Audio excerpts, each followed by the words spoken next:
Hello viewers, আসসালামু আলাইকুম। Welcome back to my channel. একটা সময় করলা ভাজি এত বেশি অপছন্দ করতাম, বাসায় যেদিন করলা ভাজি রান্না হতো সেদিন ভাতই খেতে চাইতাম না। আর এখন করলা ভাজি এতটাই প্রিয় হয়েছে, করলা ভাজি হলে আর কোনো কিছুই লাগে না, পেট ভরে ভাত খেতে পারি। অতিরিক্ত তিতার জন্য মূলত করলা ভাজিটা অনেকেই খেতে পছন্দ করেন না। তবে আমি আজকে যেভাবে রান্না করে আপনাদেরকে দেখাবো, সেভাবে যদি রান্না করেন একেবারেই তিতা লাগবে না, আর খেতেও ভীষণ ভালো লাগে। আমি খুবই সিম্পলভাবে আজকে করলা ভাজিটা আপনাদেরকে করে দেখাবো, আশা করছি ভালো লাগবে।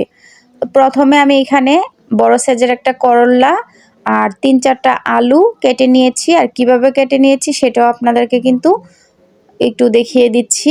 আপনারা এইভাবে কেটে নেওয়ার চেষ্টা করবেন। করলাটাকে খুব পাতলা করে কেটে নিতে হবে, আর আলুটাকেও খুব পাতলা করে কেটে নিতে হবে।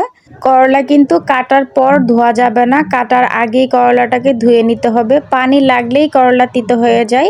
এবার ভাজিটা করার জন্য চুলায় একটা প্যান বসিয়ে দিয়েছি, পর্যাপ্ত পরিমাণ সয়াবিন তেল দিয়েছি।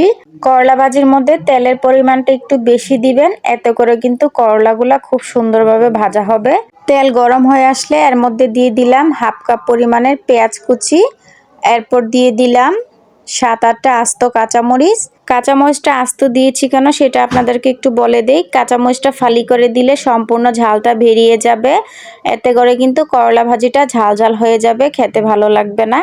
করলা ভাজিতে পেঁয়াজের পরিমাণটা একটু বেশি দিতে হয়, তাই পেঁয়াজটা আমি একটু বেশি দিয়েছি। পেঁয়াজ কিন্তু ভাজার পর মিষ্টি হয়ে যায়, আর করলা তিতো থাকে, দুইটা একসাথে অ্যাডজাস্ট হলে করলা ভাজিটা তিতোটা কমে যায়, একটু মিষ্টি হয়ে যায়।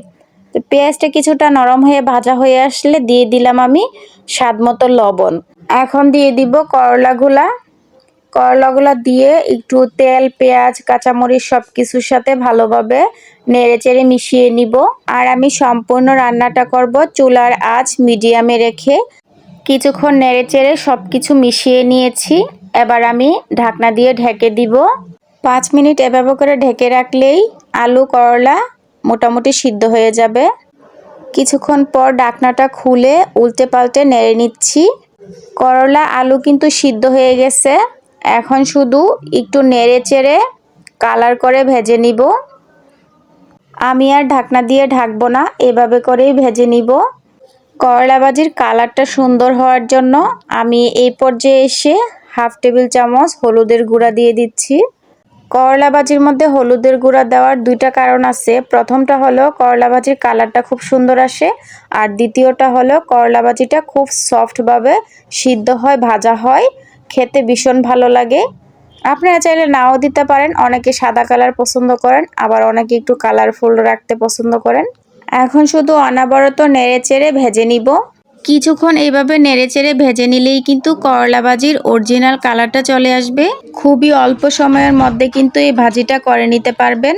ভাজিটা কিন্তু রান্না হয়ে গেছে, এখন আপনাদেরকে একটু দেখিয়ে দিচ্ছি। দেখুন কালারটাও মাশাআল্লাহ ঠিক রয়ে গেছে, তারপর সবকিছু পারফেক্টভাবে ভাজা হয়েছে। এই ভাজিটা কিন্তু খেতে ভীষণ মজার হয়। যারা তিতোর জন্য করলা ভাজি খেতে চান না, তারা কিন্তু এই ভাজিটা দিয়ে পেট ভরে ভাত খেতে পারবেন।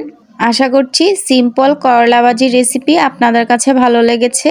আর যদি ভালো লেগে থাকে অবশ্যই চ্যানেল সাবস্ক্রাইব করে লাইক, কমেন্ট, শেয়ার করে দিবেন।